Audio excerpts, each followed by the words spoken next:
औज़ुबिल्लाहिमिनश्शैतानिर्रजीम बिस्मिल्लाहिर्रहमानिर्रहीम। उम्मीद करता हूँ दोस्तों आप लोग खैरियत से होंगे। आज की वीडियो के बारे में बताता चलूँ।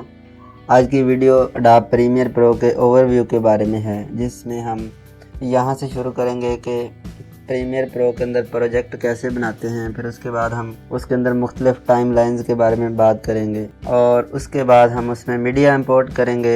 उसके बाद हम उस फ्रेमवर्क जो होगा प्रीमियर प्रो का, उसके अंदर जितने भी सेक्शन होते हैं उनमें अगर कोई गड़बड़ हो जाए, जैसे कोई पैनल अनडॉक हो जाए या उसको दोबारा रीसेट कैसे करते हैं, तो वो सारा वो काम हम आपको बताने वाले हैं। जो एक बिगनर जब शुरू करता है तो उन प्रॉब्लम्स में अटक जाता है। तो ये वाला ट्यूटोरियल काफ़ी इम्पोर्टेंट है अडोब प्रीमियर प्रो पर एडिटिंग शुरू करने से पहले। तो आप इसको देखें, मुकम्मल देखें, सीखें और फिर जो सीखें उसके बारे में कमेंट भी करना। Let get started. दोस्तों, हम अपने लैपटॉप की स्क्रीन पर आ चुके हैं।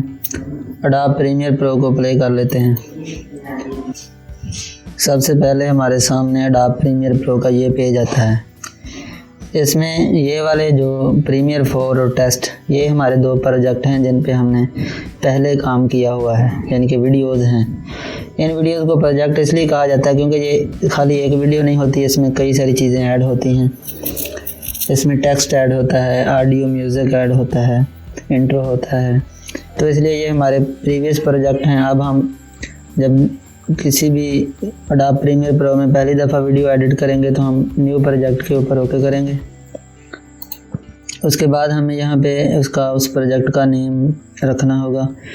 जैसे कि मैं प्रीमियर की वीडियो बना रहा हूँ तो मैं यहाँ पे रख सकता हूँ प्रीमियर प्रो वीडियो नंबर 4 या 3। तो ये पाथ दे सकते हैं कि आप इन प्रोजेक्ट्स को कहाँ सेव करना चाहते हैं। बाकी जो भी सेटिंग है उसको आपने चेंज नहीं करना। ओके के ऊपर क्लिक कर दें। यहाँ पे ये अडोब प्रीमियर प्रो का इंटरफेस है। इसमें यहाँ पे आप अगर गौर करें तो असेंबली है, एडिटिंग है, कलर है, इफ़ेक्ट्स है, ऑडियो, ग्राफिक्स, लाइब्रेरीज। आप जिस को भी इसमें इनमें से सिलेक्ट करेंगे उसका अपना ही एक स्टाइल आएगा। देखें, असेंबली के ऊपर क्लिक करते हैं, इस तरह 3 हो गए ये बॉक्स। इसके ऊपर करेंगे तो ये 4 हो गए। इफ़ेक्ट्स के ऊपर करेंगे तो इफ़ेक्ट्स के ऊपर सेलेक्ट करने पे ये वाली साइड पे एक बॉक्स और ज़्यादा हो गया है, बाकी चारों ये सेम ही हैं। इस तरह आगे ऑडियो के ऊपर क्लिक करते हैं तो इस तरह का आ जाता है, लेकिन हम इसको ग्राफिक्स के ऊपर भी क्लिक कर लेते हैं। एडिटिंग के ऊपर हम इसको रखते हैं। यहाँ पे पहला बॉक्स है ये वाला इंपोर्ट मीडिया। यहाँ से हम कोई भी वीडियो इसके अंदर लेके आते हैं अडोब प्रीमियर प्रो के अंदर। उसके बाद इसके ऊपर डबल क्लिक करें तो ये वीडियो यहाँ पे सोर्स विंडो में चली जाती है। अगर किसी वीडियो में से कोई छोटा सा पीस लेना हो तो वो हम यहाँ पे लेके जाएं और उसमें से मार्क इन, ये वाला ऑप्शन है, और मार्क आउट, यानी कि इन और आउट करके उतना सा पीस लेकर यहाँ टाइम लाइन पे आ सकते हैं। वीडियो की एडिटिंग तो टाइम लाइन के ऊपर ही होती है, लेकिन आप यहाँ से डायरेक्ट भी वीडियो को ड्रैग करके माउस का लेफ़्ट क्लिक पकड़ के यहाँ पे भी लेके आ सकते हैं।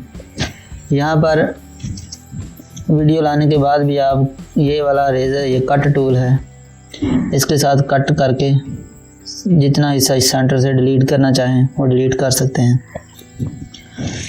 कुछ लोग यहाँ पे लेके जाके कट के लेके आते हैं, कुछ लोग डायरेक्ट यहीं पे लेके वीडियो को रख लेते हैं और उसके अंदर जो एरर्स, जो गलतियाँ होती हैं उनको यहीं से डिलीट करके वीडियो को रेडी कर देते हैं। हर किसी का अपना तरीका है।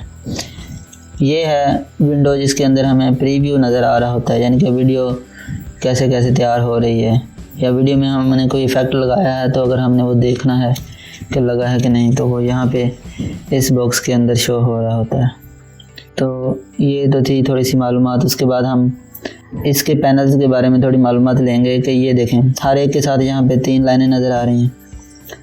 इनके ऊपर जब हम क्लिक करते हैं तो ये कहता है क्लोज पैनल, अनडॉक पैनल।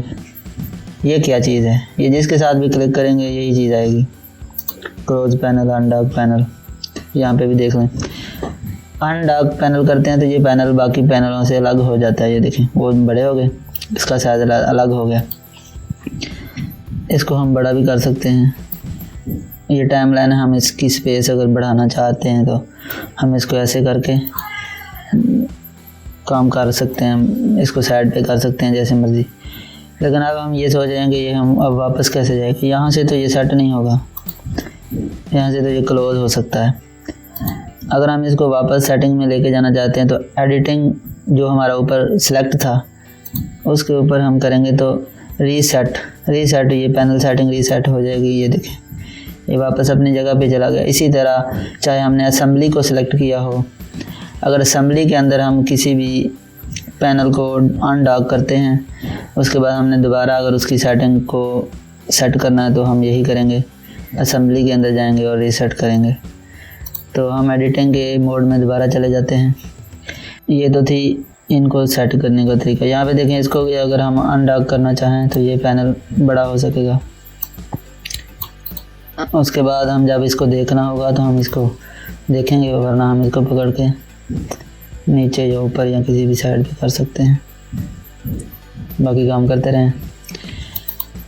इसकी सेटिंग रिस्टोर कैसे होगी, देखें यहाँ पे एडिटिंग सेलेक्ट है, एडिटिंग के ऊपर ओके करें, रीसेट हो गया। अब हमने इन सब चीज़ों को देख लिया। उसके बाद किसी एक पैनल का थोड़ा सा साइज़ बड़ा करना हो तो यहाँ पे देखें ये निशान आ जाता है, इसके साथ हम पकड़ के ऊपर खींच सकते हैं। ये वाला पैनल बड़ा हो गया। हम ये वाला अगर पैनल बड़ा करना चाहते हैं तो यहाँ पे इधर खींच सकते हैं। इसमें हम ये एक चीज़ समझेंगे कि हमने सबसे पहले मीडिया इंपोर्ट करना होता है। इसके दो तरीके हैं। एक तो राइट क्लिक करेंगे तो यहाँ पे इंपोर्ट का ऑप्शन आता है, राइट क्लिक करके मीडिया इंपोर्ट कर सकते हैं। इंपोर्ट के ऊपर क्लिक करें, कोई भी वीडियो को, किसी भी वीडियो को हम यहाँ पे लेके आ सकते हैं। कोई वीडियो मैं यहाँ पे ले आता हूँ, यहाँ पे हमने ये वीडियो बनाई है, इसको हम लेके आते हैं ओपन। ये वीडियो यहाँ पे आ चुकी है। अब इस वीडियो को इस तरह दिखाना है या इस तरह दिखाना है, ये दोनों तरीके यहाँ पे सिलेक्ट करेंगे तो ये आ गया। उसके बाद यहाँ से ये फ़ोल्डर का निशान है, एक फ़ोल्डर बनाया जा सकता है। इस वीडियो को पकड़ के इस फोल्डर में रख दें। इस फोल्डर का फ़ायदा ये होगा कि आपके पास फ़र्ज़ करें 10 वीडियो हैं, 15 ऑडियो हैं, तो हम कैसे उनको ढूंढेंगे। तो आप वीडियोज़ को फोल्डर में रखें और ऑडियो को का अलग फोल्डर बना दें, तो ये तरीका हो सकता है। एक तरीका ये सीख लिया वीडियो को इंपोर्ट करने का कि राइट क्लिक किया। दूसरा तरीका वीडियो को इंपोर्ट करने का ये है कि डबल क्लिक करें, तब भी वीडियो को हम लेके आ सकते हैं। ठीक है, वीडियो के ऊपर क्लिक किया, ओपन किया, वीडियो यहाँ पे इंपोर्ट हो गई। तो आज के लिए इतना ही। सारे पैनल्स की तरतीब चेंज हो जाती है, पैनल को बड़ा करने का तरीका, दोबारा रीसेट करने का तरीका, ये सब कुछ मैंने इसमें बता दिया। हाँ, एक चीज़ ये है कि ये एक टूल बार है, ये यहाँ पे सीक्वेंस के ऊपर वीडियो को एडिट करने के लिए इस्तेमाल होता है। हम इसको सेव करेंगे तो ये ज़्यादा नहीं होगा। दोबारा कोई भी वीडियो में एडिटिंग करनी हो तो हम थोड़ी सी एडिटिंग करके दोबारा वीडियो बना सकते हैं। यस कर देते हैं, उसके बाद ये क्लोज़ हो जाएगा खुद ब खुद। दोस्तों, उम्मीद करता हूँ आपको आज का जो ट्यूटोरियल है वो समझ भी आया होगा। अगर समझ आया है या कुछ मज़ीद पूछना है तो आप कमेंट करें। इसके अलावा मेरा नेक्स्ट जो ट्यूटोरियल आने वाला है वो आने वाला है टूल बार के बारे में। ये जो प्रीमियर प्रो का टूल बार है टाइमलाइन के साइड पे, हम इसमें 1 बाय 1 सब टूल्स को कवर करेंगे कि कौन सा टूल किस काम के लिए इस्तेमाल होता है। तो आज के लिए इतना ही, मिलते हैं किसी नेक्स्ट वीडियो में। Thanks for watching.